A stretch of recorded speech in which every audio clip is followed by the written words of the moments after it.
In Paul's epistle to the Hebrews, we read, "For he who sanctifies and those who are sanctified all have one source. That is why he is not ashamed to call them brothers, saying, I will tell of your name to my brothers. In the midst of the congregation I will sing your praise. And again, I will put my trust in him. And again, behold, I and the children God has given me. Since therefore the children share in flesh and blood, he himself likewise partook of the same things, that through death he might destroy the one who has the power of death, that is, the devil, and deliver all those who through fear of death were subject to lifelong slavery. For surely it is not angels that he helps, but he helps the offspring of Abraham.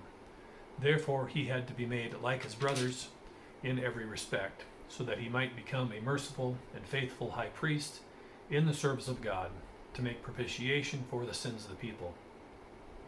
For because he himself suffered when tempted, he is able to help those who are being tempted." So, as the name shows, Paul is speaking to Hebrews that embraced Jesus Christ as the Messiah. Therefore, they had walked away from the structures, the rules, the laws of the Old Covenant. And Paul's overall main point here is that Jesus Christ, as truly man, being equal with mankind, being the same as mankind, with the exception of sin, stepped in as a dual role, that of high priest, who did not need to offer up sacrifices for his own sins because he was and is sinless. And he also offered up himself as the sacrifice. So being the priest who is making the sacrifice and bringing the sacrifice himself, he fulfilled everything that was required of mankind in the Old Covenant. So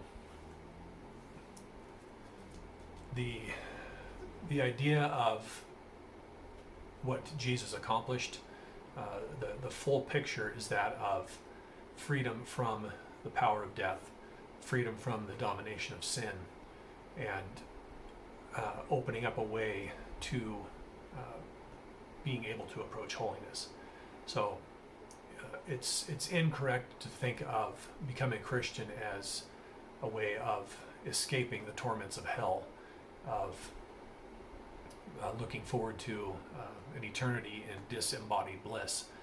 That is not the case at all. When God created man, he made him body and spirit. So we see that in creation, God spoke everything else into existence. He called the day and the night and the light into existence. He spoke the earth into existence. He spoke and the land and water separated. He spoke and filled the oceans with creatures. He spoke and filled the land with many different kinds of creatures. And he spoke and he filled the air with creatures. But when it came to man, he did not just merely speak. He formed man from the earth and then breathed life into him. So this created a different kind of connection between God and man versus God and the rest of creation. So Jesus as the second Adam is really the model upon which we should be forming our lives. We should be basing our lives. We should be striving after that holiness. So when Jesus accomplished his work of propitiation, of restoring the relationship between God and his people, he gave everybody eternal life. So when one passes into eternity, there's not this idea of someone just who is evil just being annihilated or being uncreated. Mankind, all mankind, have eternal life. And the way we respond to being in the presence of holiness will determine the quality of our eternity. So those who have been looking forward to being in God's presence, being able to interact and worship God, will find eternity bliss, will find it beautiful, will find it enjoyable, while those who have spent their lives seeking only their own pleasure, their own comforts, they will find holiness detestable. They will find being in God's presence a terror.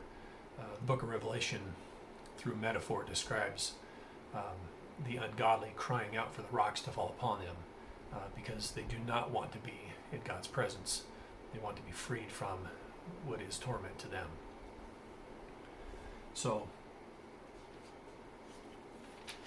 the main point is that Jesus, second person of the Trinity, took on human flesh and stepped into a midpoint role, like a bridge, you could say, of being that connection point between God and man. So he had to have been man in order to act as a substitute, but he had to be God in order to be sinless, so as to fulfill that role as well. So Jesus was tempted just like everybody else is and was, and he successfully passed through that temptation and did not give in. And being truly God and truly man, as the early church fathers have carefully articulated, Jesus provided a path to eternal life for all of us, so we can look forward to pursuing holiness, pursuing that which is good and right, and learning what it means to be like Christ himself.